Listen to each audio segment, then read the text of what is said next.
Estamos a día 14 de febrero del año 2005, son la hora 17:15.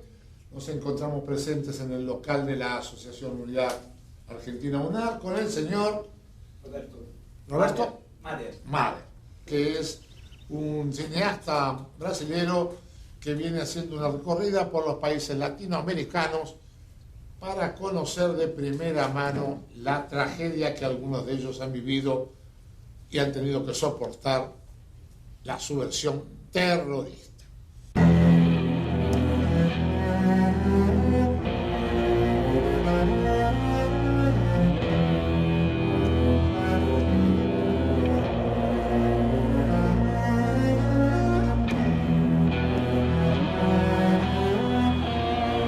Nos anos 70, os militares tomaram conta da América do Sul. O pretexto era combater o avanço da esquerda. Uma onda de golpes deixou um rastro de intolerância, sequestros, assassinatos e exílio. As ditaduras se uniram, desrespeitaram leis e fronteiras, dando origem a um dos piores exemplos de terrorismo de Estado na história: a Operação Condor.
Consignas que tiene la Asociación Unidad Argentina UNAR es la defensa a ultranza de nuestros principios nacionales, de nuestra gloriosa historia, de nuestro pasado y nuestros próceres, de nuestros símbolos.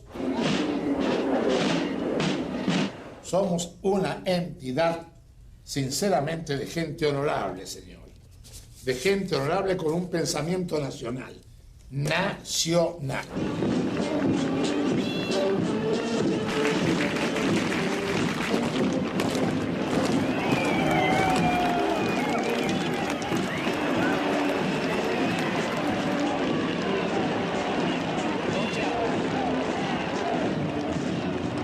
Yo tengo un hermano desaparecido, tengo un hermano que peleó del otro lado, chico inteligente, el menor de los varones, y un día hizo así, cambió, y hablaba mucho conmigo, y el cambio estaba orientado psicológicamente y de manera muy fundamental al odio al padre.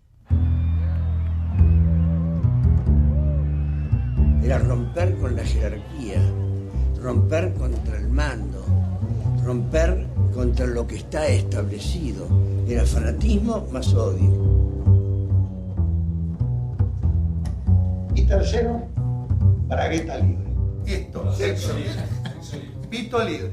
Sexo libre. Yo creo que no. Puede ser una caricatura muy de derecha. Yo creo que más bien éramos un grupo de gente, de jóvenes, con muchos ideales.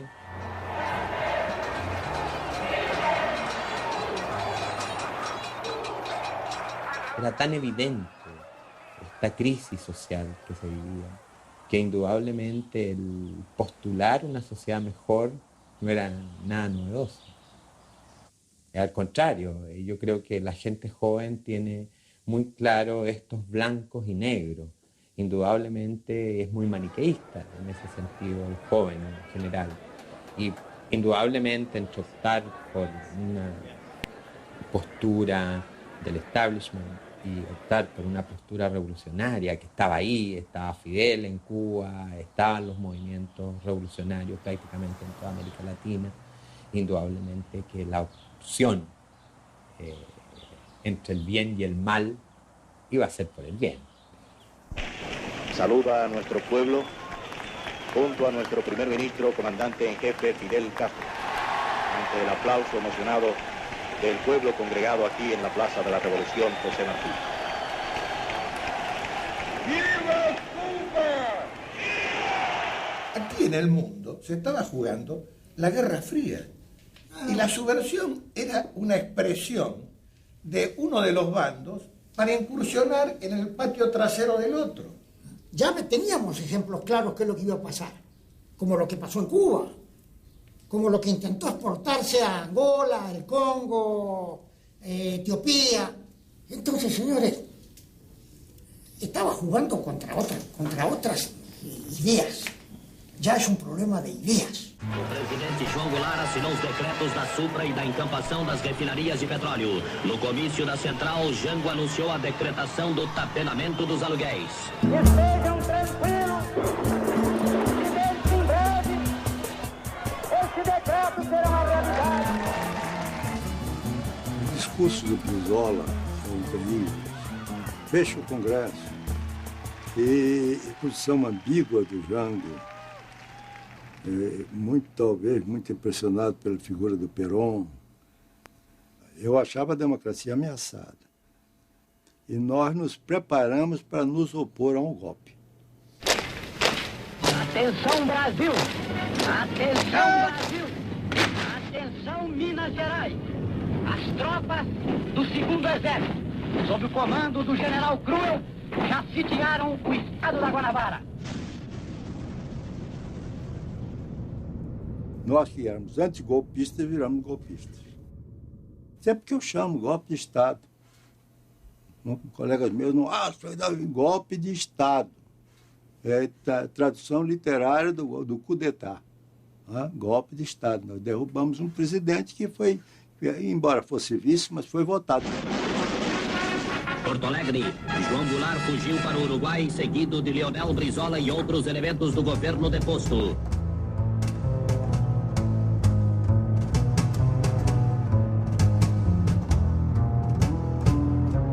Nós nos preparamos já agora para fazer o que depois se definiu como uma frase. Vamos almoçá-los antes que eles nos jantem.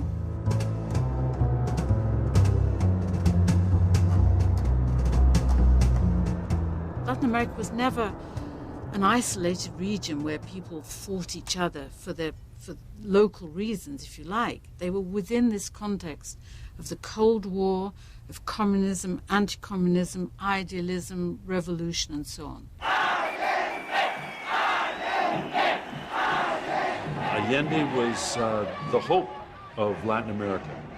And other countries were in different situations. Brazil was already a dictatorship. But it was a turning point historically. In 1972-73, it was still possible to think that radical political change was going to be successful. And the Allende experiment was socialism with democracy, but very heavy state control of the economy for the purpose of redistributing income.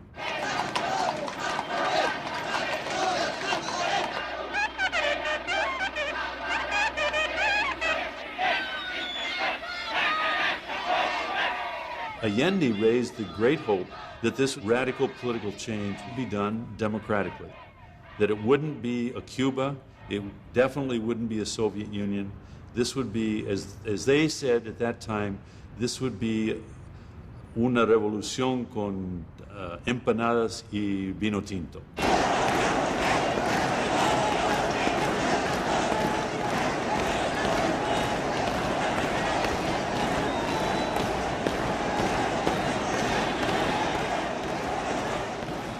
Un gobierno popular, democrático, nacional, revolucionario, que debe cumplir un programa para abrir lo más amplio y rápidamente el camino al socialismo y a la transformación de nuestra sociedad.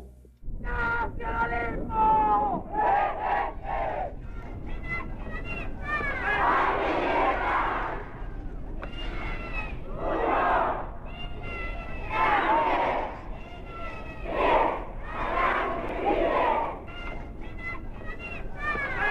Clases dominantes y en este caso su aparato armado iban a actuar en contra de Allende y así lo hicieron.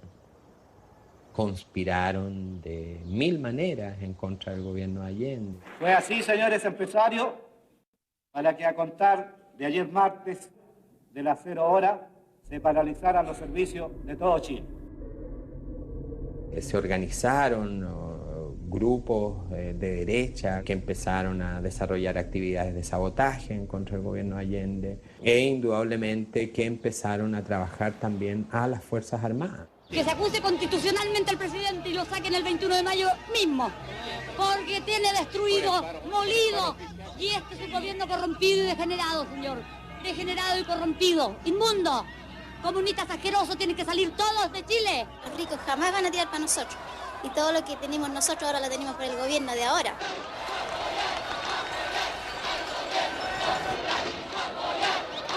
La tensión que había en el país iba creciendo. La izquierda estaba ya, hacía desde el año 60 que estaba en un intenso agitar. Era la intención de crear todo ese caos para generar una revolución marxista. Que los trabajadores, con los soldados, los marineros, los carabineros, deberán desobedecer las órdenes de los oficiales golpistas. Y en ese caso, tendrán el derecho a construir su propio ejército, el ejército del pueblo. El MIR no creía en la vía pacífica que Allende preconizaba en ese minuto. Nosotros creíamos que en un momento a otro se iba a desencadenar esta ofensiva militar, violenta, y que había que prepararse para ello. Y sin embargo, nuestra preparación no fue suficiente. No daré un paso atrás, y que lo sepan, dejaré la moneda cuando cumpla el mandato que el pueblo me diera.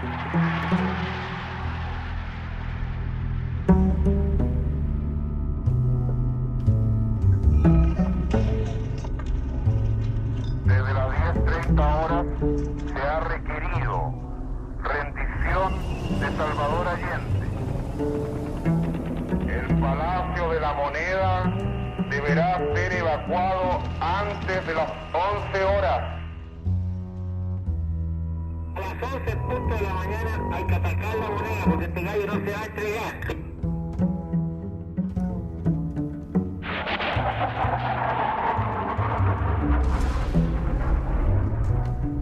Trabajadores de mi patria, pagaré con mi vida la lealtad del pueblo, pero no se detienen los procesos sociales ni con el crimen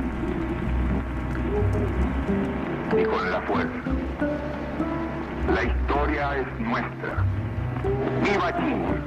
¡Viva el pueblo! ¡Vivan los trabajadores!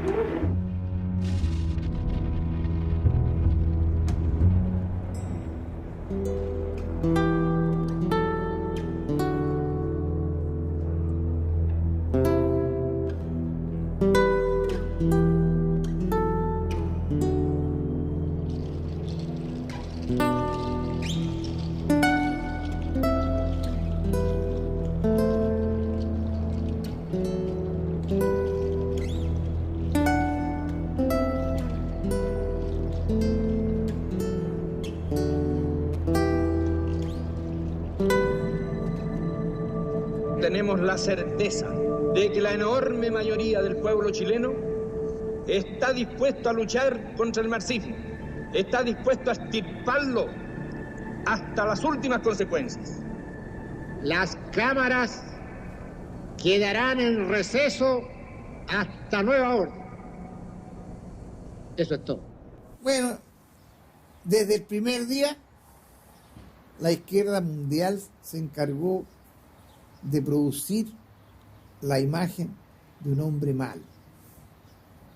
Mi papá estuvo varios días sin dormir y cuando asistió a las primeras ceremonias, asistió como se usaba en esos años, anteojos oscuros, mi padre llegó con los ojos rojos de dolor. Entonces esa foto recorrió el mundo. Aquí tenemos, señores, al más malo de los malos.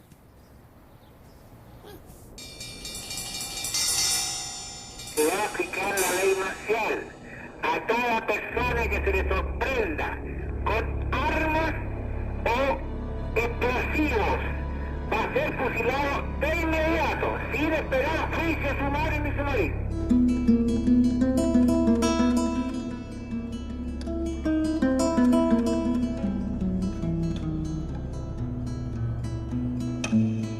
Mira, desgraciadamente no había otra salida. Las fuerzas, si no se empleaba por el lado nuestro, o sea, la iban a emplear por el otro lado. Latin America had had repression and dictators. That was part of the history. But something different happened in the 1970s. For the first time, these countries decided that the threat from the left was so bad that they had to physically eliminate all of the people who were trying to promote this vision of society. So you had terror on all levels. Mass arrests, all done secretly. The disappearances, for the first time in Latin America, you have disappearance as a policy of state. This was the model that I describe as the central model of the Condor years. And so the solution for the first time in Latin America was mass murder. There's no other word for it. It was mass murder.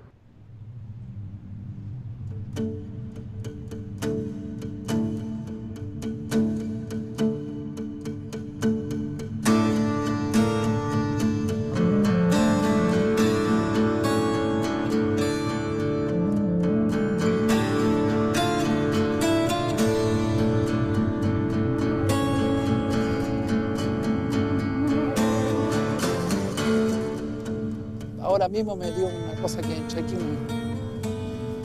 un sentimiento de tristeza, porque aquí habíamos miles y miles de personas. Cuando dicen que habían 2.000, 8.000, no, aquí habían 15.000 personas.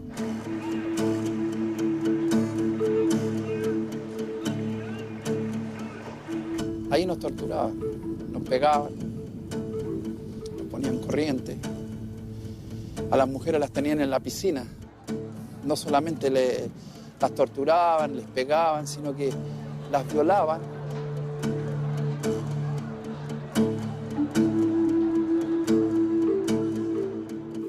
Perdóname que me haya emocionado.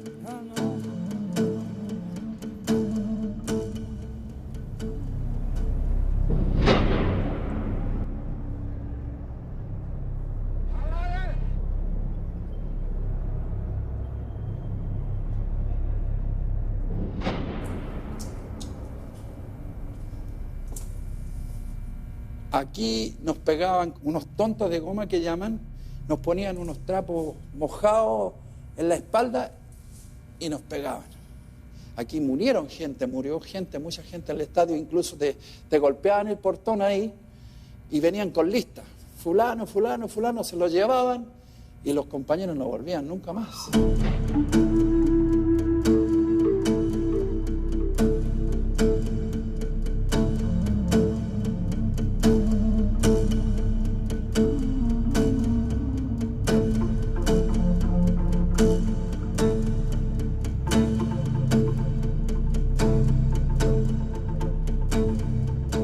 Las marcas que tengo son de los pies, pues mira, ahí es donde me colgaban. Hacían 31 años que no volvía acá.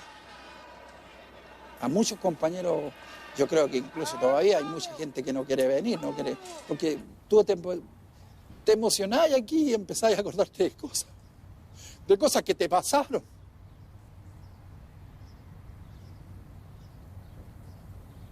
¿Cómo nos trataron? Y revivís todo eso. Lo reviví de nuevo. ¿Visto?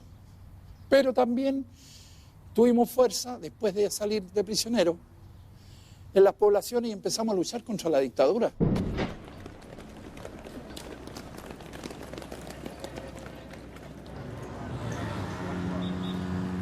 Eu estava no Chile como exilado durante o golpe militar. Então, quando houve o golpe militar, nós fomos para a Embaixada da Argentina nos refugiar. Alguns foram presos. E esses presos que estavam no Estádio Nacional vinham notícias por diversas fontes, né, de que eles estavam sendo torturados por oficiais brasileiros, que a polícia brasileira estava no Estádio Nacional ajudando a polícia chilena. Né? Eles estavam procurando brasileiros, que havia muitos brasileiros exilados, estavam ajudando os chilenos, que já havia experiência de montagem de operações de repressão aqui no Brasil. E estabelecendo já os primeiros contatos em torno de troca de informações, que mais tarde se materializam, né, num sistema mais frequente na Operação Condor.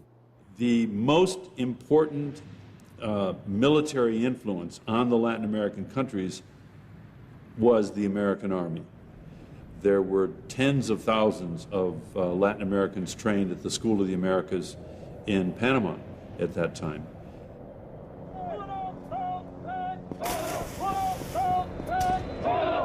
I talked to the intelligence trainer who was there in 1976. Part of their agenda was to get these countries to buy American military equipment, to make sure that they bought their equipment from us, not from somebody else.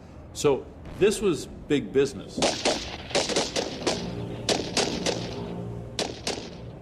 Hay dos tipos de contexto. Uno es el contexto subyacente desde la década de los 60 en América Latina, con toda la influencia de lo que fue la doctrina de seguridad nacional impartida por Estados Unidos a través de la Conferencia de Ejércitos Americanos, y que se va afianzando hasta convertir a los militares en la única trinchera posible que puede salvar al continente contra el comunismo, y es, por supuesto, entonces el brazo armado de Estados Unidos. Y el momento en que confluyen distintas dictaduras en el Cono Sur.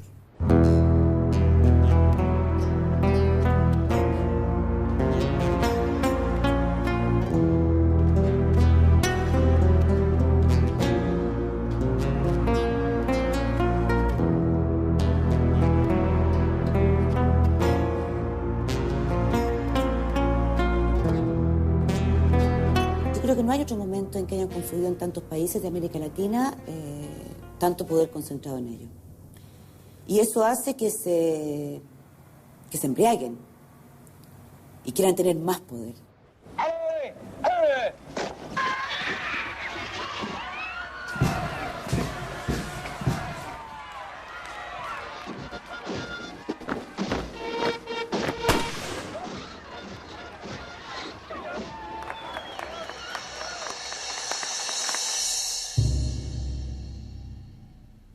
Mira, esto, por ejemplo,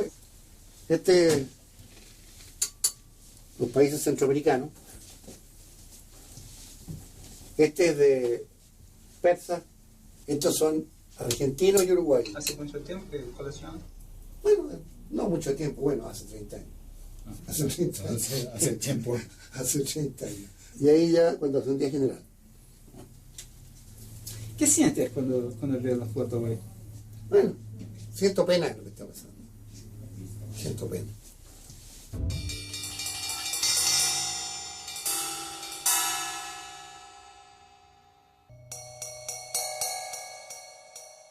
Sino que simplemente el punto está en que a mí me ordenaron, siendo teniente coronel, que organizara una dirección de inteligencia nacional, porque nosotros no teníamos. Y lo presenté el día 12 de noviembre del 73, fue aprobado y me ordenaron, organice la DINA.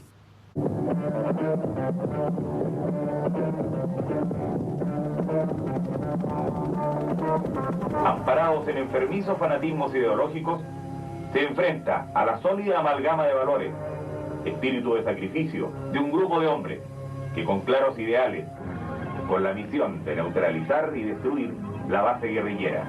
Desde el año 72 existían terroristas en Chile, habían entrado más de 10.000 cubanos, todos del ejército cubano, habían entrado 1.500 soviéticos, todos del ejército soviético. Entonces sabíamos que se estaba organizando un ejército guerrillero. Son detenidos por carabineros e integrantes del foco guerrillero de la zona. Indudablemente que la actitud nuestra en ese minuto es de resistencia, pero había que replegarse porque la represión era muy grande. Alrededor de 500, 600 militantes, digamos, fueron aniquilados prácticamente en los primeros años del gobierno militar.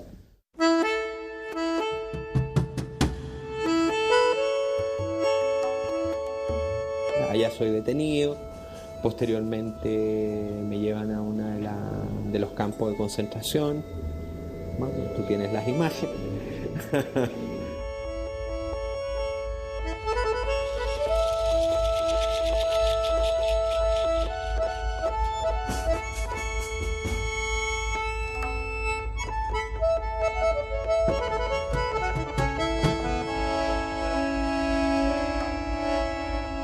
Éramos prisioneros de guerra que teníamos que obedecer a una disciplina militar que no teníamos. ¿Ah?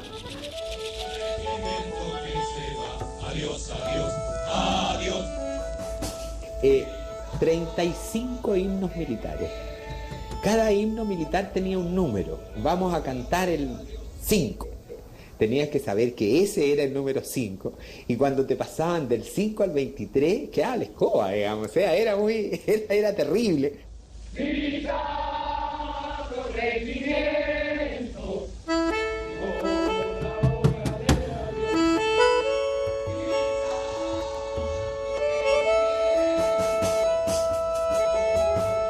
Entonces, claro, no todos marchaban igual, no todos llevaban el paso, y eso era motivo de golpe. Porque el soldado, para ellos, era la máxima expresión de lo mejor que la patria tenía. Eran los soldados, son los mejores hijos. Fue nacido contra la opresión, fue nacido contra la opresión. Y todo a discreción. Yo viví 2 consejos de guerra en Pisagua. En ese caso, 12 compañeros del Partido Comunista fueron juzgados y 2 de ellos condenados a morir. Y los acusaban de querer a 12 personas tomarse individualmente 12 sitios estratégicos de la ciudad. Uno de ellos se iba a tomar el regimiento, otro tenía que ir a envenenar el agua, otro tenía que... En fin, o sea, estupideces de esa naturaleza. O sea, de esa guerra estamos hablando. Por eso te digo de que todo esto, de que en Chile había una guerra, es una broma.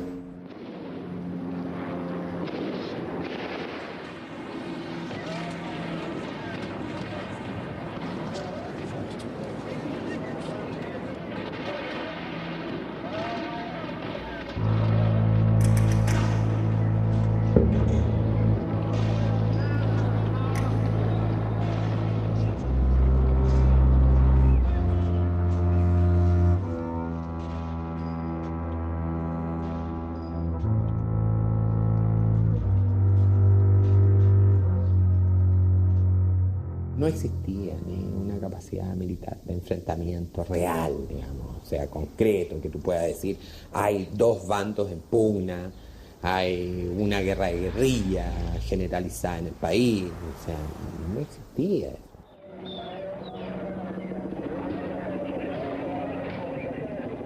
En aquel tiempo, el problema en Sudamérica era grave, porque todos los movimientos terroristas estaban siendo coordinados por Buenos Aires. Como cristiano digo que en realidad que hubo una guerra subversiva, Nosotros no la iniciamos, ni la deseábamos, fuimos llevados a ella, nos involucraron en ella y teníamos que pacificar este país.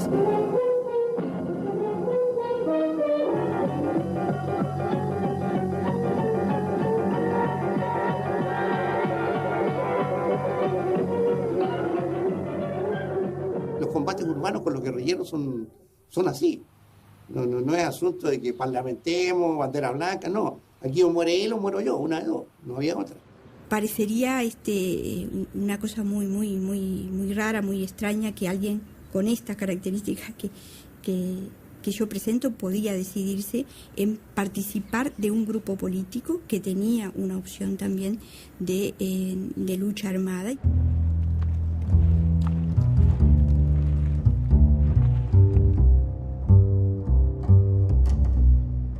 La lucha va a ser con el ejército, con los que tienen las armas en su poder, y por lo tanto asumir de nuestro lado el uso de las armas y de la violencia como un medio inevitable.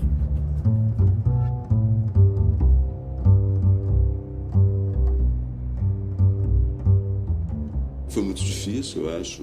Pegar em armas já é difícil. E eu só me deparei com essa situação no momento que fazia guarda, no caso do embaixador americano. Mas, felizmente, não foi preciso de utilizar isso em momento nenhum.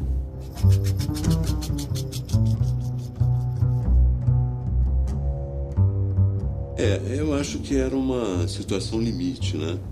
E que fortaleceu muito a visão de que a resistência pacífica não só era ineficaz, como era até uma forma de cumplicidade.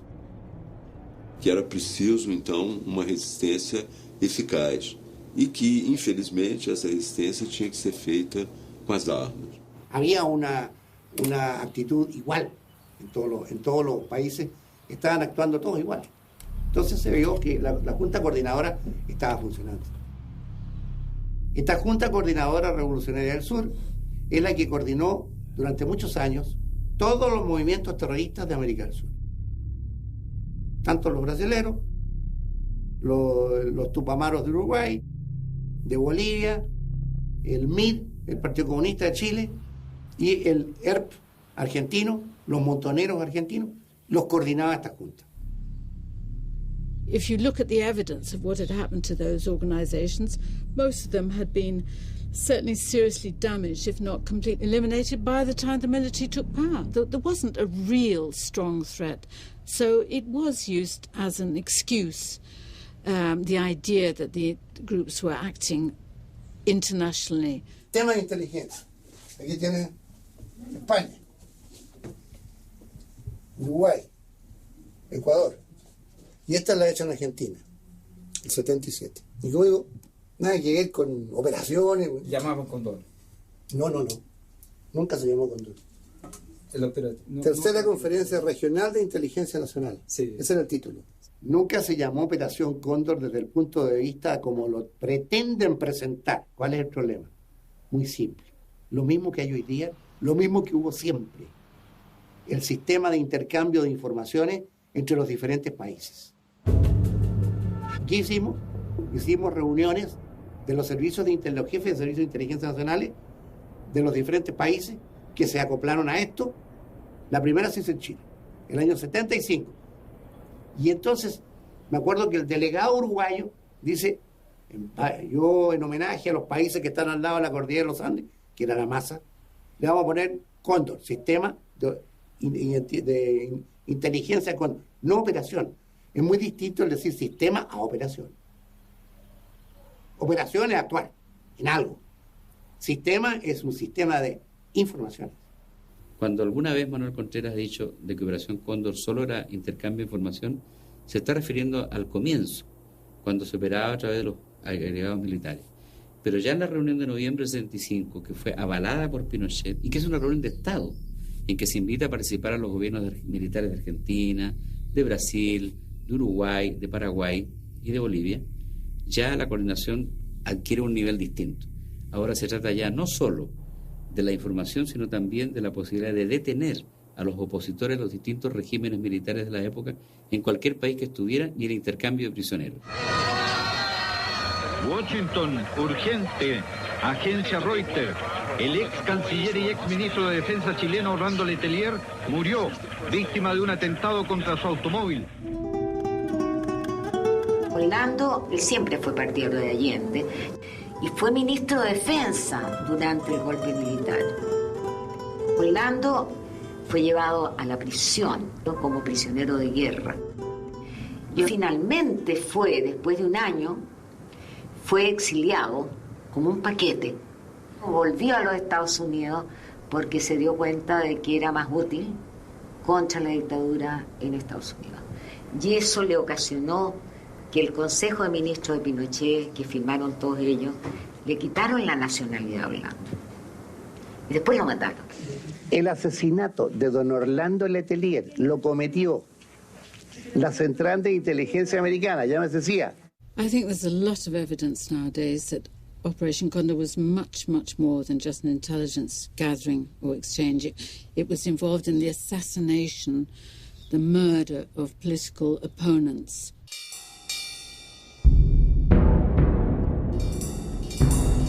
There's a whole number of leading democratic opponents of the military regimes who were murdered in exile.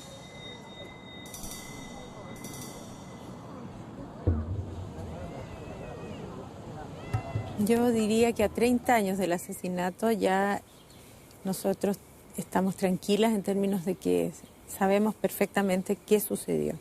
Tenemos la declaración del autor material de los hechos, Michael Townley, que declara que él y su esposa fueron quienes pusieron la bomba. De modo que ahí se queda muy claro, porque además estas personas pertenecen directamente a la DINA y al servicio exterior de la DINA. Townley era un individuo, agente de la CIA infiltrado en Chile. La prensa lo ha convertido en agente de la DINA, pero nunca lo fue. Pero estaba en contacto con la CIA. Era proveedor de la DINA, de elementos electrónicos. Yo creo que hubo agentes dobles. De hecho, trabajó para la DINA y está reconocido que trabajó también para la CIA. Son expresiones evidentes de la penetración norteamericana en Chile, pero no puede decirse que los crímenes cometidos en Operación Cóndor sean todos atribuibles a la CIA. Yo creo que eso también juega en favor de Contreras como una excusa absolutoria para decir, no, todos lo hicieron norteamericanos. Eso no es cierto.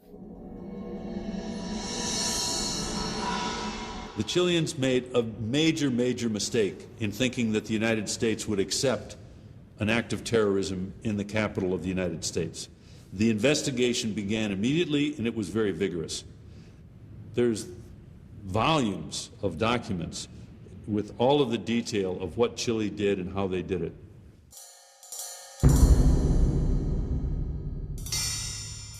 Contreras is a very smart guy. He knew that the left in Latin America would fall right into this trap, and they did. Many people on the left in Latin America have said, oh, the CIA was responsible for Operation Condor. The CIA was responsible for killing Carlos Prats. The CIA was responsible for the Letelier assassination. There's no evidence that the CIA ever targeted somebody or asked somebody to assassinate somebody, but no question the CIA knew what Operation Condor was doing and that they profited by the intelligence gathered by Operation Condor. Cuando se desclasificaron los documentos de la CIA, está revelado que hay informaciones del Centro de Operaciones de la CIA en Santiago que informa a Estados Unidos que ha nacido la Operación Cóndor y que su misión es el secuestro y la detención de opositores a los regímenes militares, al punto que hay una reacción de Kissinger que se preocupa y se molesta por los excesos que están cometiendo estas dictaduras militares, y hay una recomendación de Kissinger para que se morigere la acción, recomendación que es subvertida por el Pinochet cuando ocurre el asesinato de Orlando Letelier en Washington. Kissinger did a sort of tour of several countries in 1976, that he had meetings before the official meeting with the Chilean foreign minister, when again he's supposed to have given the green light and said, look, I've got to make a speech about human rights, but, you know, you can do what you like. People like Kissinger seem to have accepted it as a sort of necessary step towards eliminating what they saw as obviously communist threats, left-wing guerrillas and so on. The average person thinks that morality can be applied as directly to the conduct of states to each other as it can to human relations. That is not always the case, because sometimes statesmen have to choose among evils. ¿Este lo sacaste? No, el brasilero. No. ¿De cuándo? Este es del 76. Llegó un día unos emisarios ahí, tu amigo de Brasil. ¿Quién? Creo. E o Figueiredo era muito amigo do Geisel. E eu sei de informação que você falou 75. Lembre-se de quando foi a Revolução Chilena. Né? Pouco depois o Geisel foi contratado. E ao que eu sei, teria sido contratado para Condor chegar a essa ação, até o máximo da eliminação dos adversários que poderiam a qualquer momento retomar o poder pelo seu prestígio pessoal. E o Geisel não aceitou.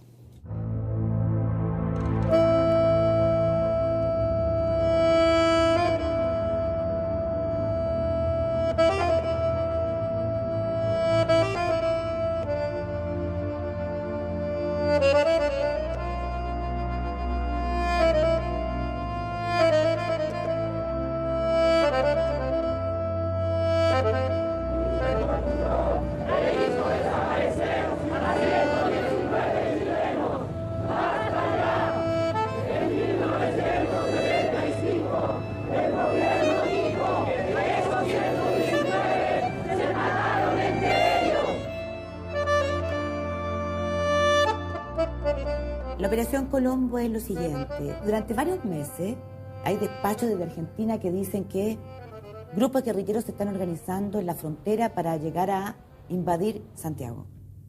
Entonces, durante meses se empieza a crear en Chile una especie de psicosis, de que en cualquier minuto un ejército de guerrilleros, en que están chilenos, argentinos y uruguayos, van a invadir en cualquier minuto.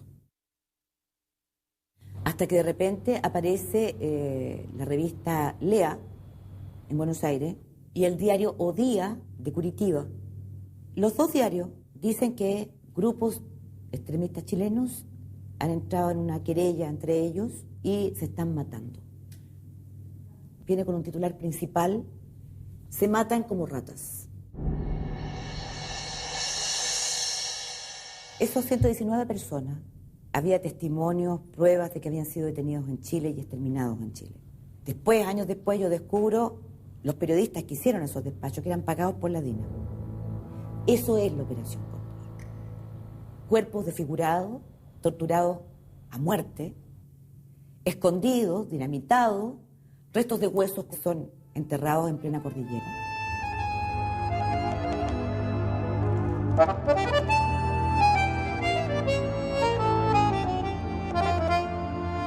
Después del golpe de Estado en septiembre del 73, cuando se da el golpe de Estado en Chile, todo el Cono Sur pasa a estar en ese momento bajo dictadura y Argentina es el único país que abre sus puertas además al refugiado político.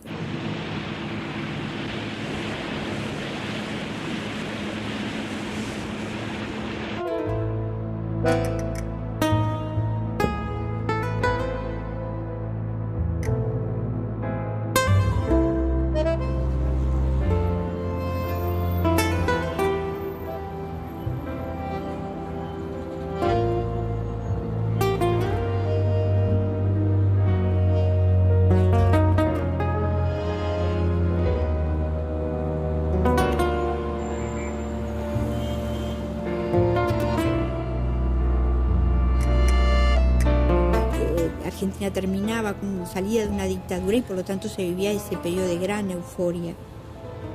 Dejo mi casa, dejo mi familia, dejo mi entorno más inmediato, me voy a la Argentina. La llegada de uruguayos en ese periodo a Buenos Aires era así, contingente, diría, de uruguayos que eran perseguidos acá. What happened then in Buenos Aires was that you had this huge number of Latin American refugees from the different countries who'd ended up there. The coup there was in 1976. And then suddenly they were trapped by the coup. They couldn't get out. a lot of non-Argentines were also swept up in the repression because the intelligence services of the different countries, they had this sort of captive mass of people there. They could come and pick out who they wanted. Eran las 11:30 de la noche aproximadamente cuando sentimos golpes en la puerta y en ese momento rompen los vidrios y quedamos paralizadas en el momento en que vemos esa entrada de hombres todos de civil con armas largas. Era alrededor de 15 personas. El canastito de Simón había quedado sobre la cama grande, donde me tiran a mí, me empiezan a golpear para arrancarme información. Yo tiendo a agarrar a Simón, me dice que no lo puedo llevar conmigo, que nos van a llevar a un lugar donde él no puede estar y que no me preocupe, que a él no le va a pasar nada. Y hice esa frase que después quedó para recordar que esta guerra no es contra los niños.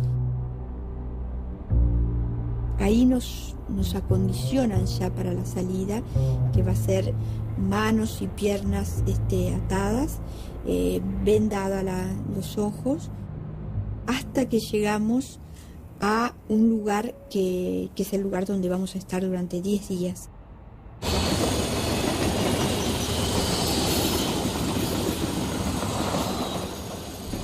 La llegada, la entrada va a ser inmediatamente de una gran golpiza. Los gritos van a ser escuchados de forma permanente. Se torturaba sobre todo de noche. Una persona que estaba dirigiendo ese operativo, evidentemente, en un momento me pregunta si lo conozco. Le digo que no. Y me dice que él es el mayor Nino Gavazo, un oficial del ejército uruguayo que operaba de forma muy notoria. Y creo que inconscientemente ahí tuve la absoluta seguridad que no íbamos a salir con vida de esa situación, porque ningún oficial de un ejército que está operando en otro país iba ante sus víctimas, iba a dar su nombre. Orletti was the center where most of the Condor prisoners were kept in Argentina. The number of people who survived that torture camp, you can count on one hand. And there's a group of Uruguayans who were released to Uruguay because the Uruguayan government requested this under Operation Condor, and so those people survived.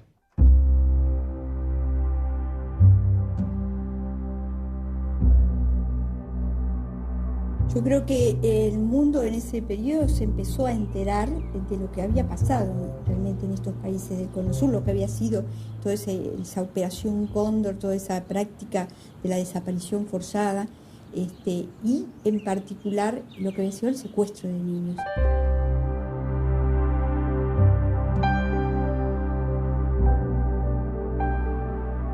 Esa práctica tan aberrante que se llevó a cabo en la Argentina realmente no tenía, en el mundo no había experiencias anteriores.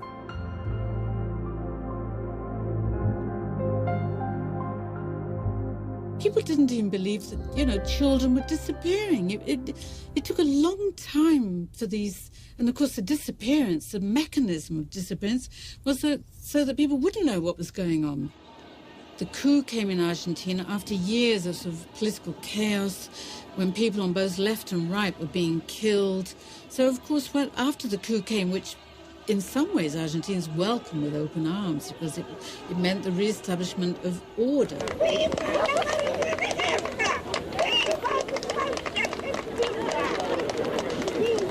So a lot of people thought the coup was a good thing, the military in charge was a good thing. And so again, they didn't believe all the stories about disappearances.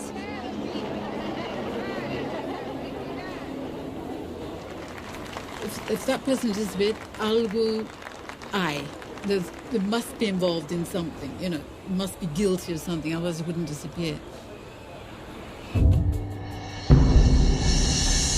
So the Argentines followed the principle that their operations had to be so secret that people couldn't know what they were doing, and you couldn't have survivors. In the case of Chile, you have probably no more than 5 to 10% of the people who were arrested were killed. And that's a very important observation, because in Argentina, you have just the opposite. You have fewer people arrested overall, but a tremendous proportion of those, perhaps as high as 50 to 80% of those who were brought into custody, are killed.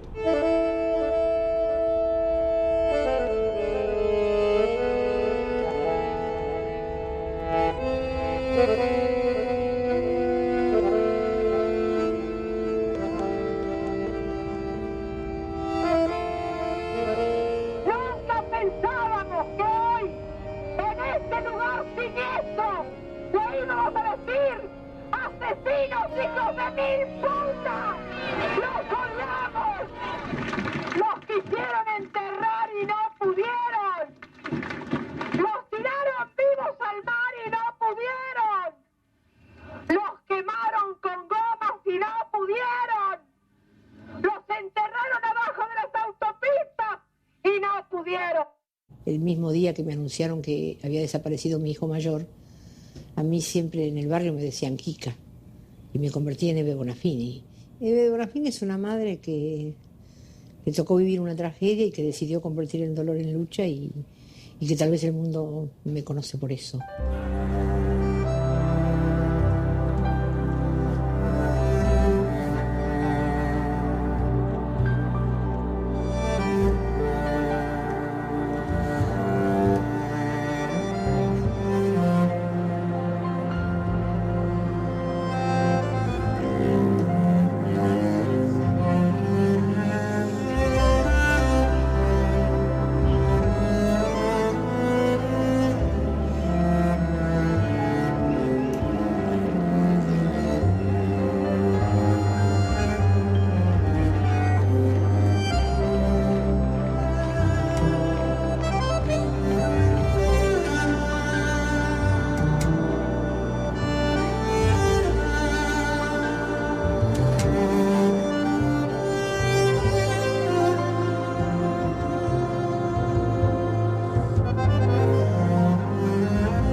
Yo me di cuenta que desde el primer día que se lo llevaron, tuve que inventar. Primero porque no había nadie que te hiciera un habeas corpus. Después porque mi hijo me dijo, mira mamá, se puede hacer en cualquier papel. Y nosotros habíamos comprado factura, cortamos un pedazo del papel y ahí escribimos el primer habeas corpus. Nosotros, sin saber, porque no había un abogado que te escribiera una raya, ni que te dijera cómo se hacía. Pero además porque nadie veía nada. No tenés más ningún pariente, no tenés más ningún amigo, no tenés más nada. Porque ya sos la madre de los terroristas.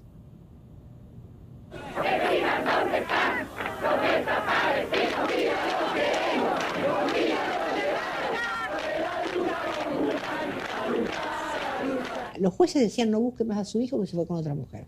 Los políticos decían que éramos mentirosas las madres, que Balbín dijo, no hay desaparecidos. Hay muertos, dijo Balbín.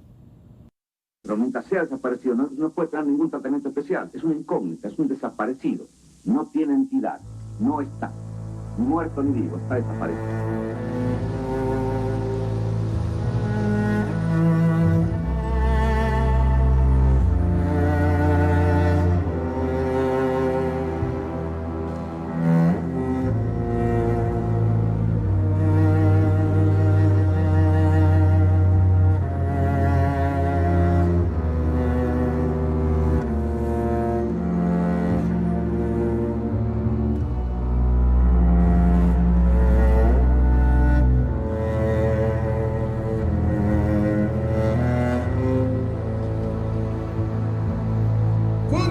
Na Argentina se tornou mais cruel, quando a luta armada na Argentina foi definhando, muita gente veio para o Brasil.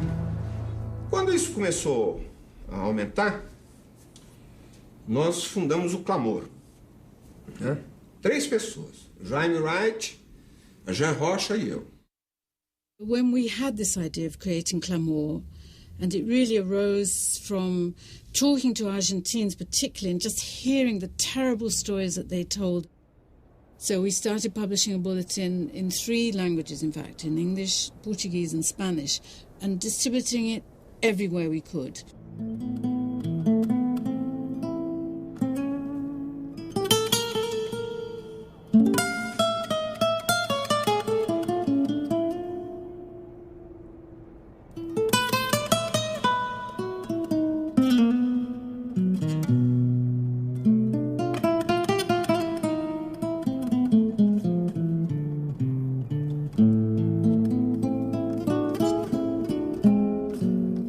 Participé en exactamente una operación que se le daba el nombre Cabe de Zapato Roto.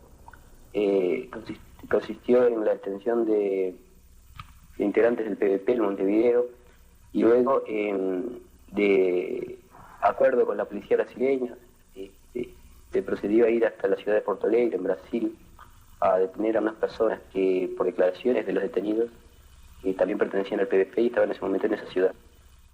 Well, Lilium belonged to a Uruguayan political party, the Partido de la Victoria del Pueblo, which was a left-wing party. She was working in Solidarity, and that's why she came to be in Porto Alegre, which was near to Uruguay. ¿Y a qué se dedicaban? Se dedicaban a repartir propaganda y hablar con la gente y a explicarse que había que organizarse y denunciar los crímenes de la dictadura.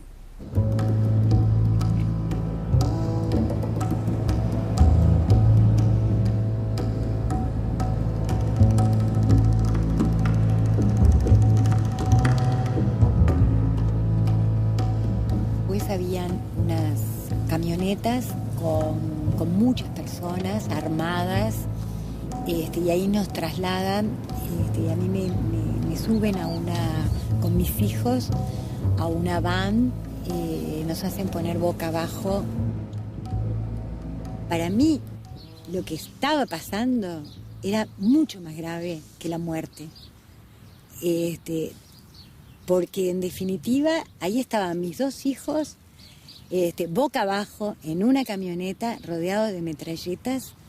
Francamente le dije, bueno, yo tengo que salvar a mis hijos y entonces puedo decirte que en mi casa va a haber una reunión el viernes y que va a ir gente importante de mi organización. Bueno, hicieron las consultas y finalmente me dijeron, bueno, sí, nos volvemos a Porto Alegre, que fue el episodio más terrible para mí, separarme de mis hijos en ese momento, ¿no?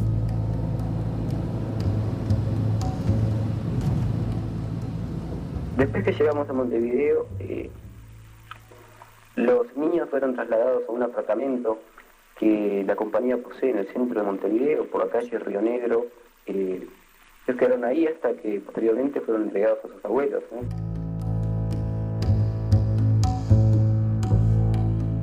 Nos vamos para mi casa porque ellos instalan una ratonera, ¿no? Bajan todas las cortinas y ahí nos quedamos en mi casa. Además, yo tenía muchas evidencias de que algo irregular estaba ocurriendo, porque ella no llamaba ni aparecía. Mi primera idea fue colocar algunos testigos que tuvieran algún tipo de impunidad, que pudieran actuar allí, algún tipo de inmunidad más bien.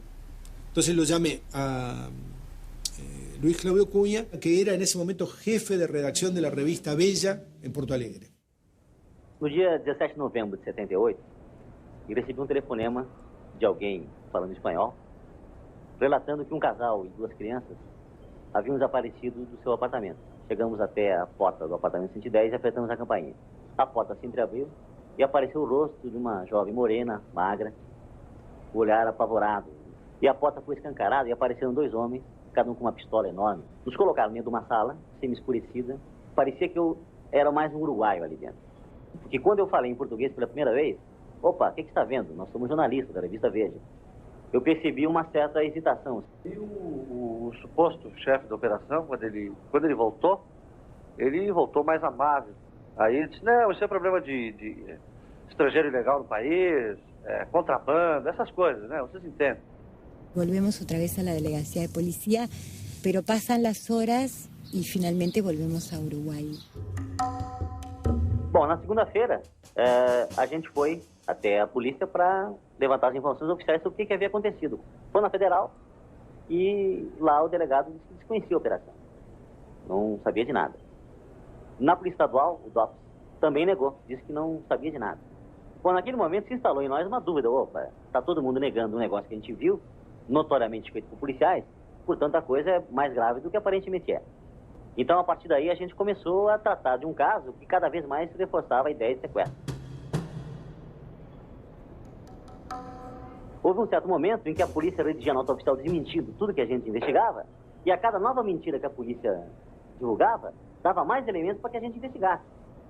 Nós que éramos testemunhas, estávamos passando a ser réus, porque a polícia, ao invés de investigar o que realmente havia acontecido no apartamento, estava investigando o nosso passado. Y de inmediato toda la prensa brasileña se portó admirablemente bien, ¿no? O sea, se formó un club de secuestro, donde había como 25 o 30 periodistas, fotógrafos, que se reunían cada tanto, intercambiaban opiniones e informaciones y mantuvieron la denuncia mientras Liñán estuvo presa en buena parte de los diarios de Brasil. O cano da arma em primeiro plano, atrás dessa arma tinha uma figura um pouco conhecida para mim, porque eu trabalho em esporte há muito tempo, né? E a figura é o Didi Pedalada. Descobrimos depois de um tempo que ele estava trabalhando na polícia, depois de ter deixado de jogar futebol. E pela primeira vez a gente conseguia daí trazer a investigação para dentro do apartamento e identificar um personagem que era policial, e um policial brasileiro, mostrando que as pessoas que estavam presas no Uruguai haviam saído daqui com a colaboração brasileira. Isso era importante, porque mostrava a conexão Brasil-Uruguai na operação. En esa época nosotros no nos imaginábamos que eso formaba parte de un plan maestro donde había un acuerdo suscrito por las cúpulas de los ejércitos y que tenía por lo tanto el aval de los dos gobiernos centrales. En noviembre de 1978, la gran campaña de solidaridad desplegada por la Fuerza Democrática de Brasil y del mundo entero impidió que Lilian Celiberte y Universindo Rodríguez passaram a engrossar a lista de desaparecidos. O caso Lilian Celiberte e Universindo Dias foi a primeira vez que nós pegamos em flagra uma operação deles, mostramos para o mundo e eles não tiveram como se defender e salvamos a vida dos dois.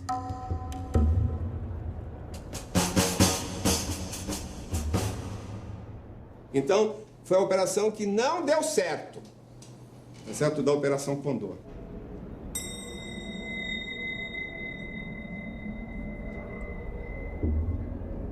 Quando líder do presidente Figueiredo, surgiu uma história da prisão da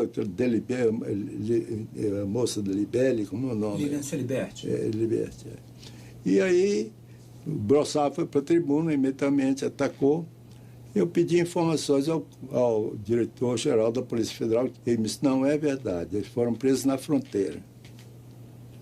Todos os dados aqui, eu fui para a tribuna e fiz. Anos depois eu vi que é o contrário. É que eu desmenti uma coisa pensando que eu estava desmentido e eu é que estava mentindo.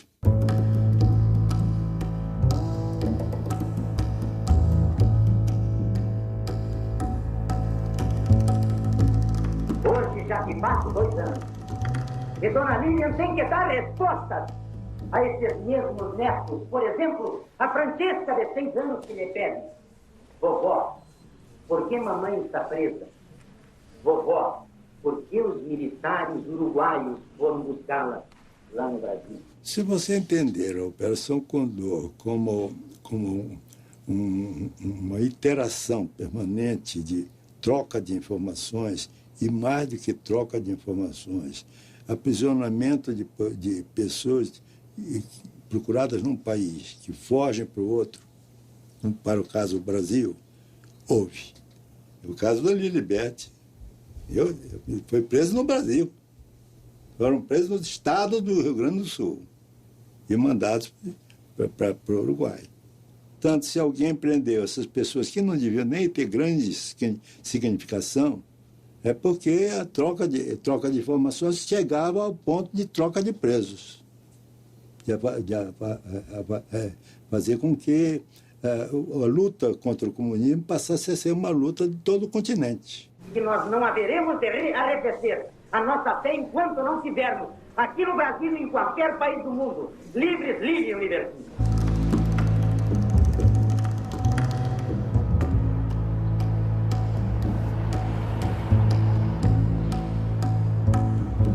Que es el encuentro con Francesca cuando ella viene del cumpleaños de la salida de prisión. Durante algunos años tuve que luchar contra lo que significaba el reencuentro con un hijo adolescente al que yo prácticamente no conocía y que él no me conocía. Reencontré cuando salí de la cárcel, que había cosas que había perdido que nunca las iba a poder recuperar, ¿no? Es decir, nunca iba a poder recuperar la infancia de mis hijos, que yo siento como sociedad, como parte de esta sociedad, una deuda con mis hijos en particular, ¿no? Porque bueno, en última instancia, ellos tuvieron que pasar 5 años sin madre. Y los militares que hicieron eso no pasaron un día adentro de una celda.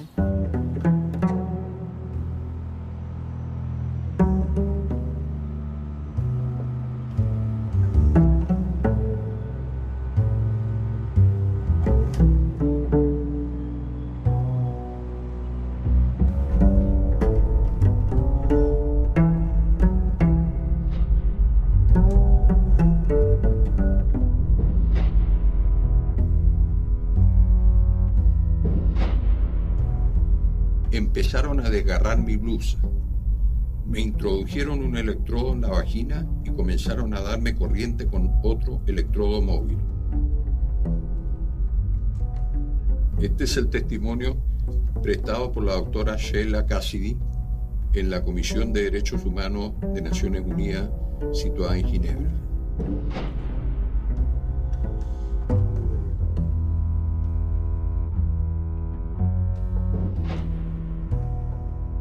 Este es el lugar donde funcionó uno de los centros más siniestros de la dictadura militar, que fue conocido como el cuartel Terranova, donde la gran mayoría de los prisioneros que pasaron por este recinto desaparecieron. Este era un lugar de la muerte, yo quiero partir por ahí. Por lo tanto, uno sabía que aquí no existía. ¿Qué significa eso? Que cuando uno estaba aquí, las autoridades desconocían que lo tuviesen detenido. Entonces nosotros, cuando ya nos decían que algún amigo que estábamos en Villa Grimaldi, sabíamos que estábamos desaparecidos. Y aparte de eso, aquí atrás ustedes ven lo que se denominaba la torre.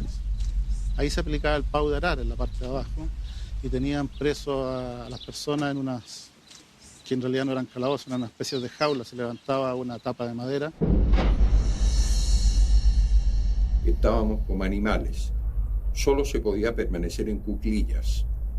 Nos sacaban nada más que una vez al día, generalmente de noche, para hacer nuestras necesidades. Los que no aguantan se hacen ahí mismo y deben pasar revolcados en la mierda.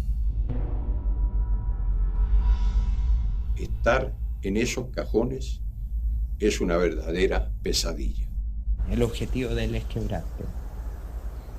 El objetivo de él es deteriorar tus convicciones. El objetivo es transformarte en un colaborador, en hacerte cambiar de bando, en definitiva. O por lo menos transformarte en una cosa.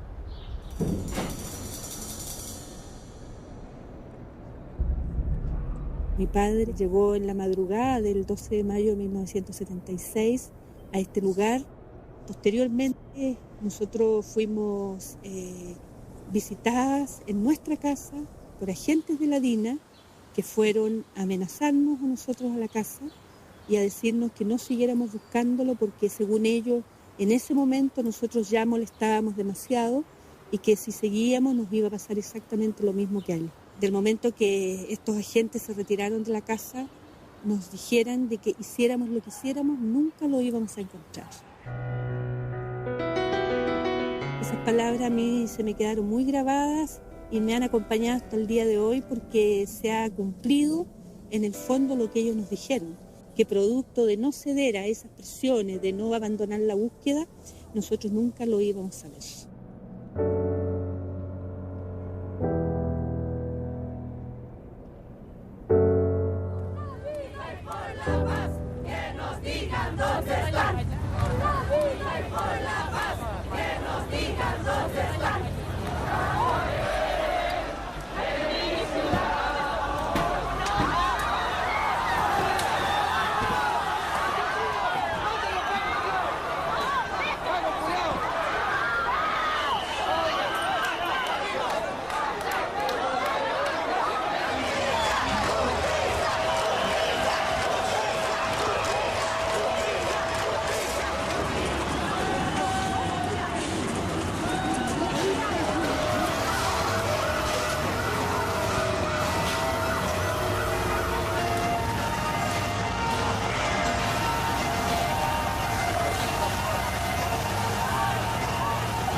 Contreras era el que estaba a cargo de la Dirección de Inteligencia Nacional la DINA, este aparato represivo que funcionó durante tantos años en nuestro país.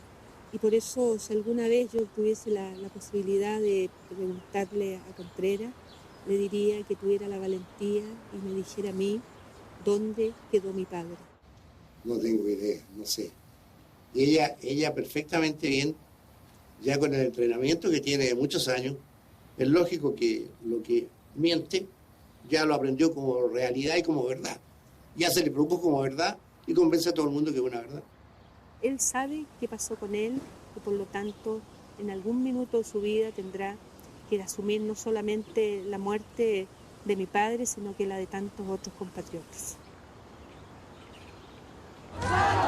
¡Viva! ¡Que el régimen lo devuelva vivo!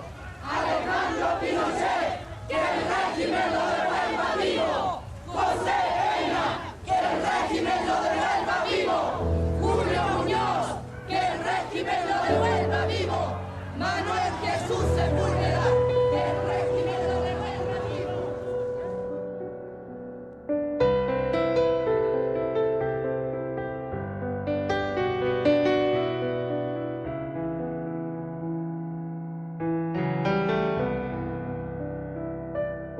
The mass murder was not just mowing people down and bodies all over the place.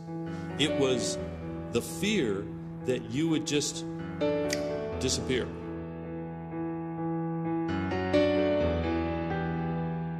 The policy of disappearance is particularly fitting as an act of terrorism, because terrorism is not just violence.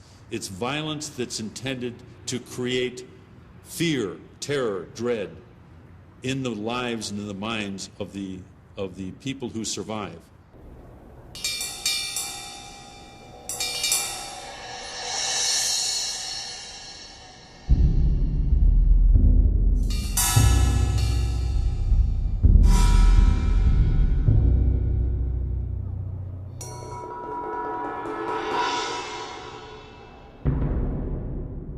Senhoras e senhores telespectadores e ouvintes, do gabinete de Sua Excelência, o secretário de Segurança, 5 terroristas são apresentados à opinião pública e trazem as câmeras da sua televisão Tupi e a Rádio Tupi o seu rápido depoimento. Eu, subjetivamente, não tendo aceitado a coisa como tal, objetivamente me liguei a elemento que estava comprometido com o chamado terrorismo. Conclamamos essa juventude para que se empenhe, né, em todos os projetos hoje legais do governo, do presidente Médici, que visam fundamentalmente a redenção dessa pátria e a colocação dela numa situação de destaque no plano internacional. Eu te amo, meu Brasil, eu te amo. Meu coração é verde, amarelo, branco, azul, anil. Eu te amo, meu Brasil, eu te amo. Ninguém segura a juventude do Brasil.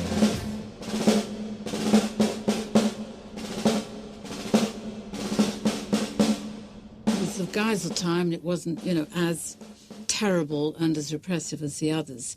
And therefore, for people fleeing from Argentina, from Uruguay, from Paraguay, from Chile, during a certain phase from Bolivia, Brazil became, the refuge, the haven.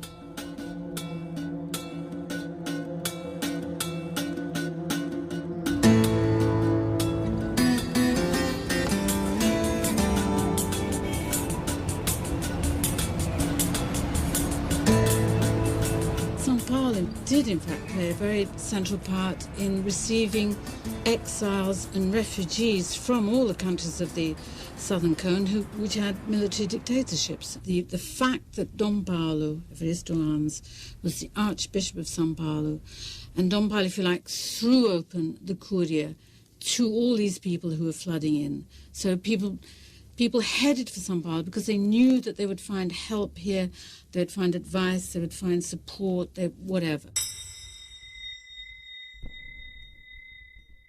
And it was like a sort of counterpoint to what the Catholic Church was in fact doing in Argentina, where most of the church hierarchy, not all of them, but the vast majority, supported the military regime. The Curia became, if you like, a sort of umbrella organization, because there was not only Clamor, there was the Commission Justice et Paz, a whole group of human rights organizations that had found a physical space in the Curia building itself. Acontece que nós descobrimos que em países da América Latina algum regime fez desaparecer os pais e depois deportou crianças. Portanto, ato contra todo e qualquer direito fundamental do homem. Bem, Dom Paulo, é um casal de refugiados uruguaios que se refugiam na Argentina com seus 2 filhos. São presos pela Polícia de Segurança da Argentina através de troca de tiroteio. As crianças foram colocadas dentro de uma banheira, tá certo? E por isso, quando a polícia invadiu a casa, as encontrou. Nós recebemos um belo dia uma carta de uma senhora do Uruguai, Angélica. E essa senhora dizia: minha filha casou com um rapaz, saíram daqui, foram para a Argentina, eu tenho 2 netos e tal. A informação que eu tenho é que eles foram mortos, mas eu não tenho notícia da morte dos meus netos. Hace 3 años que los estoy buscando y es lo único que me queda. E os pais dele? No sé nada de ellos. Espero que todos me ayuden a encontrarlos. Nós publicamos as fotos dos meninos, dizendo: olha, esses meninos estão desaparecidos, assim, se alguém souber, peraí. Mandamos.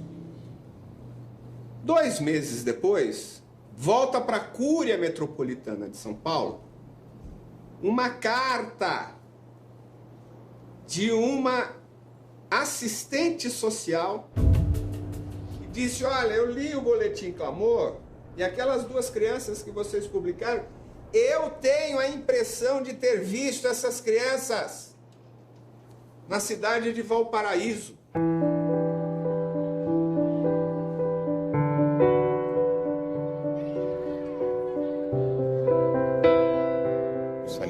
Calecita, una rueda de carrusel, habrían más por allá también. En el verano a veces se colocan por allá también. Pero son menores, no eran como en ese tiempo que eran mucho más, era una plaza de juegos. Tengo flashes que quedaron de aquella época, mis papás tirados en el piso, con un milico apuntándole, fuego de un arma de fuego que de repente la vimos mientras estábamos escondidos con mi mamá. Mi mamá tenía a mi hermanita en brazos, yo estaba de la mano. Ella tenía 1 año y medio, yo tenía casi 4.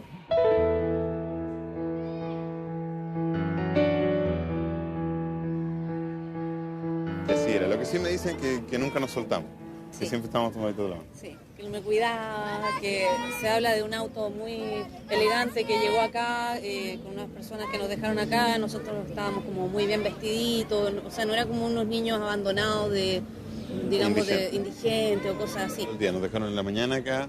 Pasó toda la tarde y ya cuando se estaba haciendo de noche, como ahora, el dueño se preocupó, el dueño de los juegos, la persona encargada de los juegos, no sé quién era, y ahí ve que nadie nos viene a buscar y llama a Carabineros.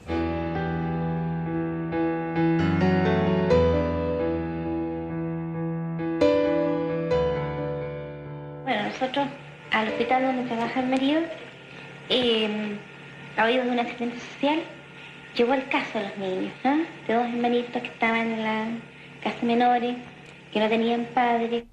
Entonces le dijimos a Anatolio, conversamos y le preguntamos a él que lo venían a buscar y si él se quería ir, se quería. ¿De qué se quería? Nosotros. Y ella era muy chiquitita, así que no. Y era gordita, sí. Era gordita. Y yo los hacía pedazos los chupetes.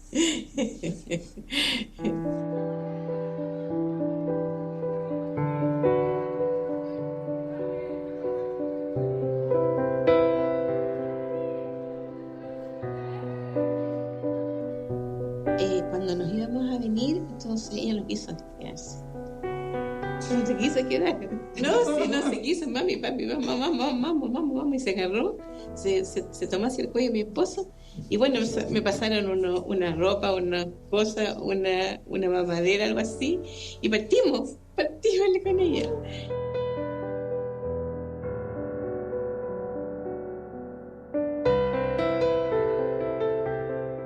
cuando ellos llegaron a nuestro lado no tenían acento. Nosotros pensamos que eran algunos chilenos, chilenos que habían tenido que irse del país, o sea, pero nunca nos dijeron de qué nacionalidad. Eso no nos dijeron nunca nosotros. One can only conjecture what happened, but one of the problems, I think, was that Anatol was already 4. Anatol knew who he was. Anatol knew his own name. He knew his sister's name. He knew his parents' name. He'd seen his parents being killed or wounded, at least. This is one of the reasons why they decided to take them all the way, when you think about it, all the way over the Andes, to a completely different country, to Chile.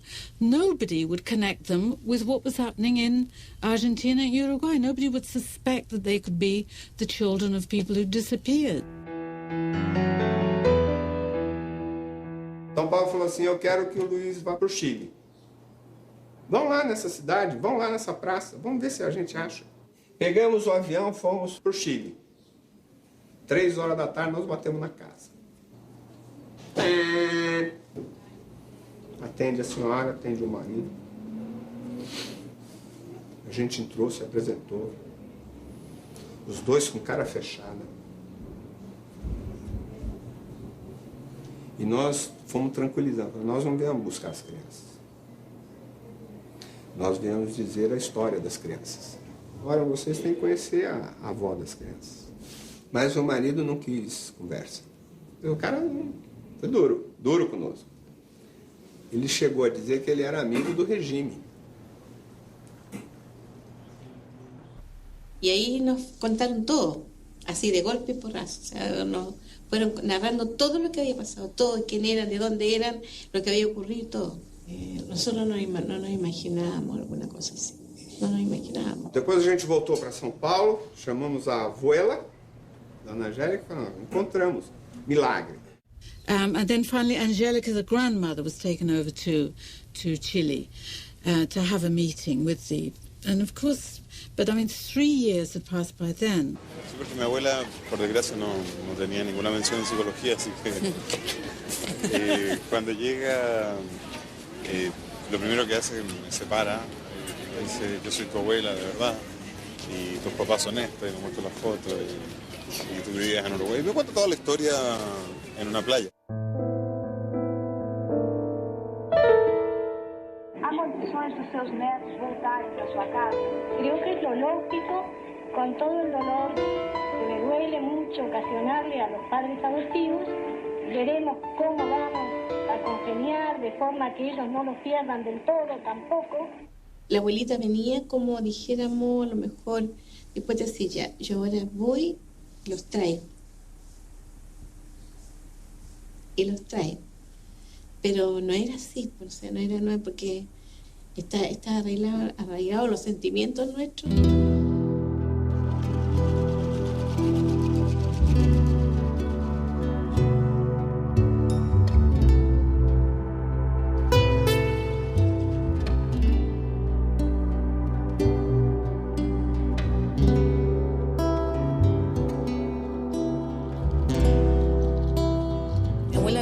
Llevarnos con justo derecho, éramos lo que quedábamos de su hijo desaparecido, de su nuera. Entonces los psicólogos hablaron y dijeron, esto sería una doble pérdida. Esto podría destruir a estos niños de nuevo, por lo menos a Anatol, porque yo no me acuerdo.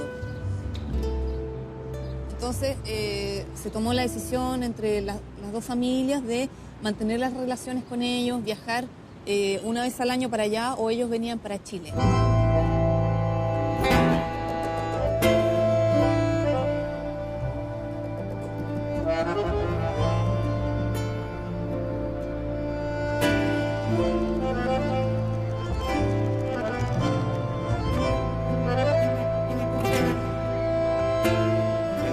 Muy difícil esa primera visita de Anatola acá, en Montevideo, Uruguay, encontrarse con su familia y acompañado de, en ese momento, que cumplía su rol de padre.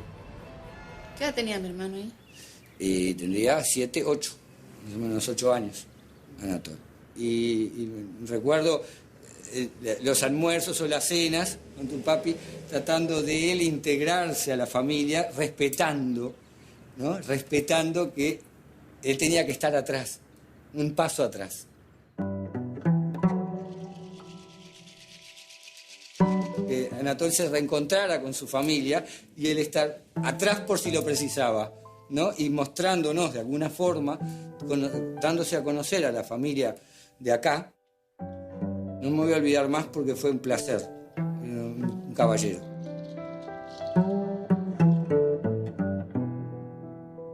Porque en ese momento justamente ellos notaron la posibilidad de perderlos y entonces se abrieron totalmente con nosotros a que no se imaginaban la vida en ese momento sin ellos. Lo cual no dejó margen de dudas. Ese era el lugar donde estaban mejor y que iban a estar mejor. Y creo que sigo diciendo que no nos equivocamos. La prueba, hoy por hoy, la tenemos acá.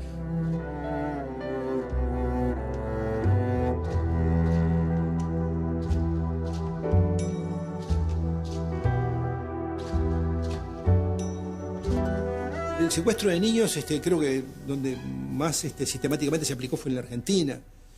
Y forma parte un poco también de ese aspecto, digamos, que pone el acento en que los subversivos, las personas que enfrentan al terrorismo de Estado, digamos, personalizan una doctrina satánica que precisa ser objeto de un lavado de cerebro y que esa gente tiene que ser reeducada en los valores de la civilización supuestamente occidental y cristiana, y por lo tanto hay una legitimidad en, digamos, robar esos niños, apropiarse de esos niños para educarlos en otras coordenadas ideológicas y morales.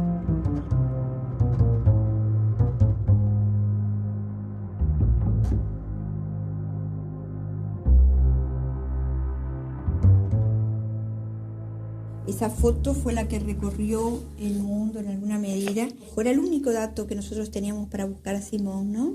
No tenía ninguna otra característica particular más que el color de su cabello y el color de su piel. Se pudo salvar esta foto porque yo la había enviado a mi familia y por lo tanto ellos tenían esa foto y después fue con la que se hizo toda la denuncia sobre la desaparición, sobre el secuestro de Simón.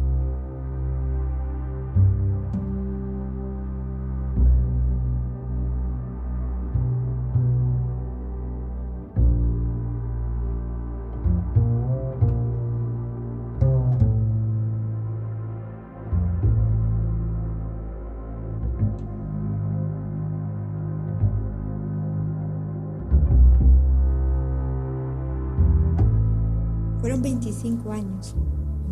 No es fácil encontrarse con un hijo que por más que sea su hijo es un hombre de 26 años, la edad que tenía cuando nos encontramos.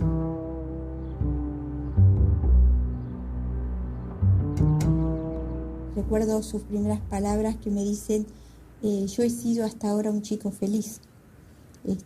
Quiero que te incorpores a mi felicidad. Lo que dice, nos cuentan que, bueno, acá hay dos víctimas, una soy yo y otra es esta mujer que está tantos años buscando. Por el lado de Simón estaba viviendo lo que era el conocimiento de toda esa su nueva historia de vida. Estaba tremendamente golpeado y dolorido por el engaño, por la mentira. Yo en un momento sentía como que había perdido a una familia, pero aún a nosotros no nos tenía. No nos conocía, no se podía vincular. Proveníamos también, estábamos en lugares muy distintos. Él era una familia de policías, de gente que había estado actuando en el mismo régimen dictatorial. Nosotros éramos las víctimas. Estas fotos son de un muro en la ciudad de Montevideo que la gente lo hizo de forma espontánea cuando tuvo la noticia de que había aparecido Simón. Sentirse que tienen dos nombres, dos historias, dos fechas de nacimiento, dos vidas, porque Simón me dijo desde el primer momento, a mí llámenme Simón, a mí no me afecta eso. Yo sé que para ustedes ese nombre tiene un sentido. Él desde el primer momento pidió que se mantuviese reserva sobre su identidad. Creo que cuando llegue el momento en que él esté preparado para afrontar el salir la órbita pública, creo que yo me voy a dar cuenta de antemano. Pero, ¿y si llega ese momento? Porque no siempre quiere decir que llegue.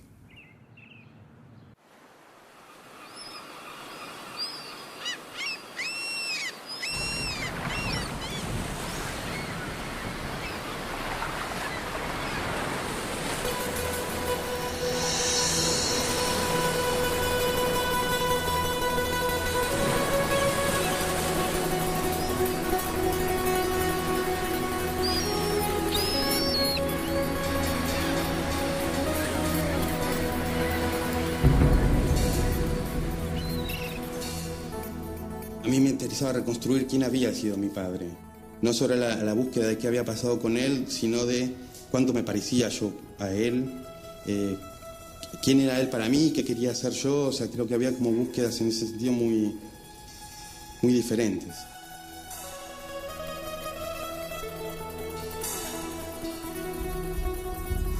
Para mí era muy importante en algún momento intentar saber qué había pasado con él. No casualmente yo empiezo a trabajar en la investigación de mi documental sobre hijos. Sentía que era importante poder reflejar en una película el proceso de nuestra búsqueda.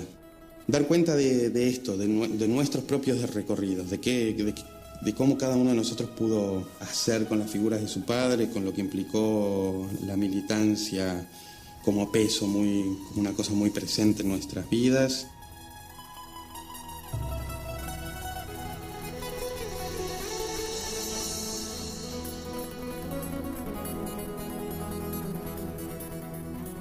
Como que cada cierto tiempo me tienen que volver a contar la historia de nuevo, ¿ah? Y siempre la voy reelaborando, la reinvento y por otro lado siempre se me olvidan cosas. Al principio fue como, qué horror lo que le hicieron, quizás que le hicieron. La fantasía de no saber te genera muchos fantasmas, o sea, quizás a mi mamá la abusaron, o a mi padre cuánto tardó en morir, cosas así como que a uno se le dan vuelta. El no saber es peor que saber.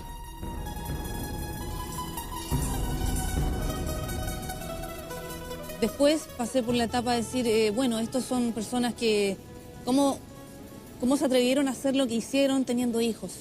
Como que me pasé por un momento de rabia también hacia ellos. ¿Qué esperaban de la vida? ¿Qué futuro iban a tener si seguían en lo que seguían y más encima fueron padres?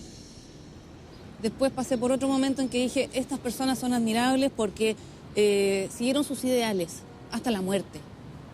Y fueron padres y todo, y se atrevieron y fueron gente valiente.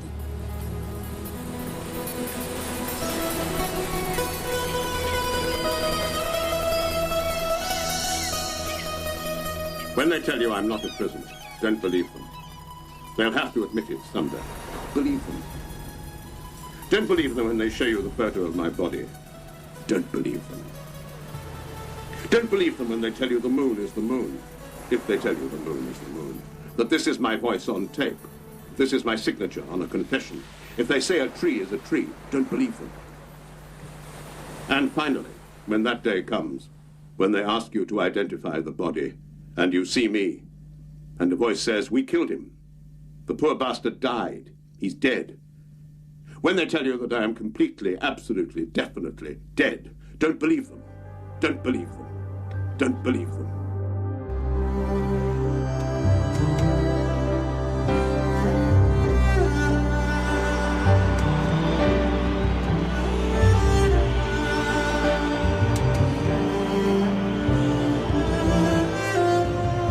Quiero decir, chicos, a nuestros hijos también les gustaba el rock.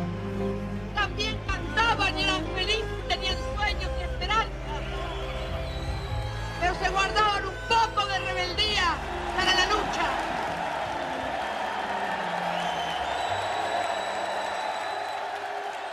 Para mí, la cosa más importante que hizo este presidente es reivindicar a nuestros hijos como sus compañeros. Él dijo, los hijos de ustedes son mis compañeros y ustedes son mis madres. Para mí la reivindicación y la reparación más grande es esa. No hay plata para pagar eso. Teniente General Jorge Rafael Videla, a la pena de reclusión perpetua. Evidentemente creo que Argentina pasó por momentos tan ciclotímicos, ¿no? Por un lado, ni bien vuelve la democracia al juicio, a las juntas, encarcelan a los principales responsables, después progresivamente las distintas leyes de impunidad. El punto final y la obediencia debida son leyes que ponen los políticos para perdonarse ellos. No solo perdonar a los militares, se perdonan ellos. Se perdonan los jueces, un poquito cada uno, y bueno, ahora ya está todo bien. Listo.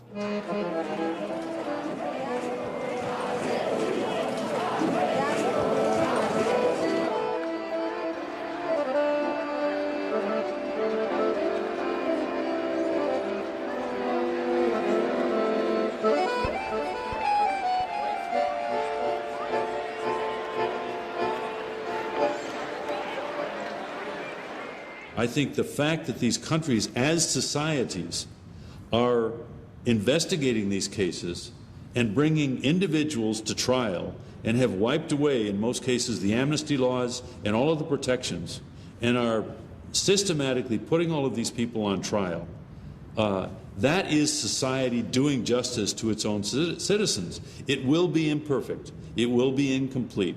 There will be many people whose cases will not be thoroughly investigated, but there will be very, very few important military people who will escape this swath of justice in Latin America.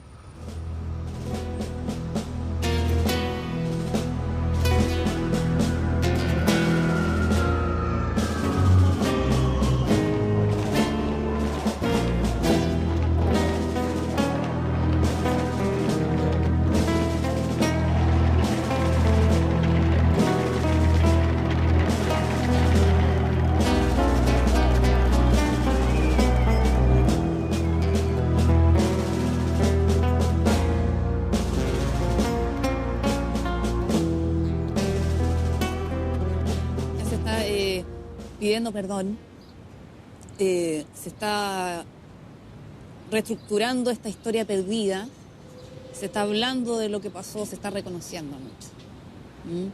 Algo que nunca pensamos que iba a suceder es que, por ejemplo, cuando sometieron a juicio a Pinochet, eso era algo que a todos nos cayó, pero de cajón estábamos, ¿qué? Dios mío, esto es un sueño. México más fuero, gracias por venir. Pinochet está cercana y el pueblo está feliz. Lo más importante, en el caso de Operación Cóndor y en todos los casos de Pinochet desde el punto de vista jurídico, es la vigencia de los tratados internacionales, el respeto a las convenciones internacionales sobre la tortura. Y concluyo con esta afirmación: el culpable y el responsable de su propio procesamiento es el mismo Pinochet, porque Pinochet el 20 de septiembre de 1973 dictó el decreto ley número 5, que lo hizo para justificar los consejos de guerra, y dijo: a partir de hoy el estado de sitio se entiende estado de guerra interno. Al decir eso, incorporó los convenios de Ginebra. ¿Y qué dice el artículo 3º común de los 5 convenios de Ginebra? Dice: ningún delito cometido contra prisioneros de guerra puede ser amnistiado nunca. Y justamente de la posibilidad de perseguir a Pinochet 30 años después de delitos que de acuerdo a la ley común estarían prescritos efectivamente, es porque gracias a los convenios de Ginebra los crímenes contra la humanidad no prescriben. Não, eu acho que a gente caminhou, a América Latina caminhou, mas teve país que andou mais que a gente, no Brasil. No Uruguai, as pessoas estão sendo presas. O comandante da ESMA na Argentina foi obrigado a pedir desculpas ao povo argentino do que tinha feito a sua arma e a repressão durante o regime militar. No Brasil, foi uma anistia acordada, em que os repressores se auto-anistiaram, no primeiro artigo da Lei de Anistia de 79, e nós fomos convivendo com jeitinho. Mas esse jeitinho hoje não fecha a ferida. Nós não abrimos arquivos, nós não encontramos desaparecidos, nós não soubemos o que aconteceu na guerrilha do Araguaia. São feridas abertas, que continuam abertas. O Brasil não virou essa página. Essa página, para mim, foi virada e não foi aceita. Quando eu fui defender a anistia, e fui o líder do Figueiredo, a anistia, o Figueiredo teve essa frase muito interessante que eu guardei. Passarinho, você vai falar por nós, não fale em perdão. Nós não estamos perdoando, porque o perdão pressupõe arrependimento. E eu não quero que eles se arrependam do que fizeram. Eu quero apenas que esqueçam. Vira a página da história do Brasil e daqui para frente. Eu fiz um discurso para o Marcos Freire. Esqueçamos os nossos mortos. Não esquecem até hoje.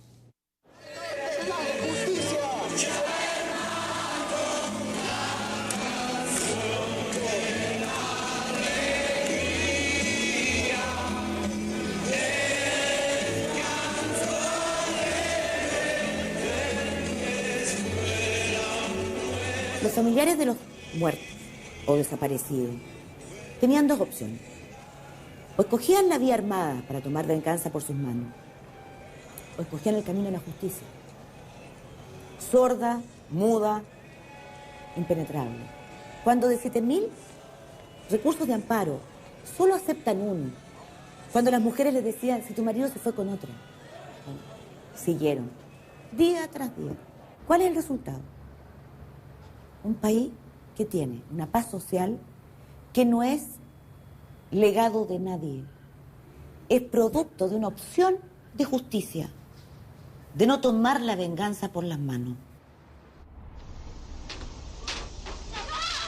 Por supuesto que es un momento difícil. Entonces poco me preocupa ya una condena más o una menos. Porque si yo fuera culpable, estaría muy complicado. Yo tengo 228 procesamientos o condenas. Nunca me han probado nada.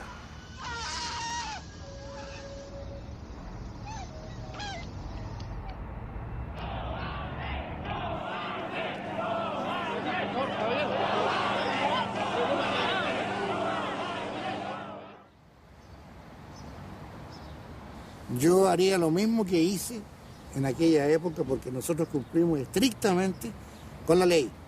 Porque resulta que como dependíamos del presidente de la República directamente, teníamos que atenernos estrictamente al decreto ley que ordenó lo que deberíamos hacer.